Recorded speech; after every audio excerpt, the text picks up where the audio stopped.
Cours de probabilité élémentaire, nous allons voir dans cette vidéo les propriétés de base à connaître.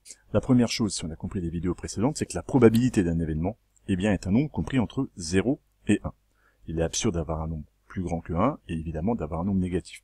On avait pris un exemple dans une vidéo précédente qu'on va reprendre. Si on tire une carte au hasard dans un jeu de 32 cartes, l'événement grand B obtenir un As, on peut calculer sa probabilité, on l'avait déjà fait dans une vidéo précédente, il y a 32 issues, donc la probabilité P de B, c'est le nombre d'issues de l'événement B sur le nombre d'issues total, 4 32e, 1 8e.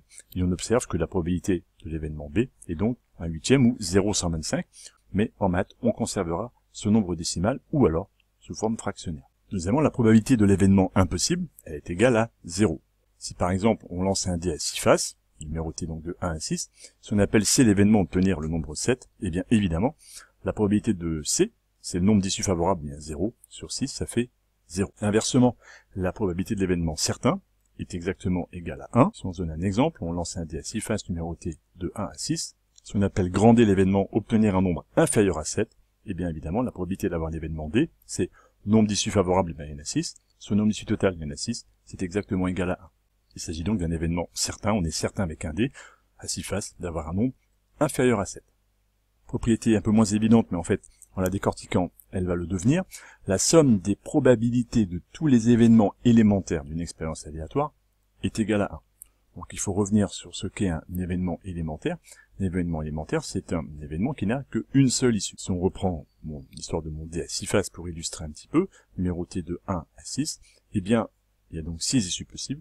Eh bien, la probabilité d'obtenir un 1, plus celle d'obtenir un 2, plus celle d'obtenir un 3, un 4, un 5, un 6, qui ne sont que des événements élémentaires, chacun de ces événements n'a qu'une seule issue, et je les liste tous un par un, eh bien, la somme de toutes les probabilités de tous ces événements élémentaires, ils sont 6 là, est nécessairement au total égale à 1. J'ai couvert là l'ensemble de mon univers, donc j'ai couvert l'ensemble de toutes les possibilités qui existent, j'arrive au total à une probabilité qui est égale à 1.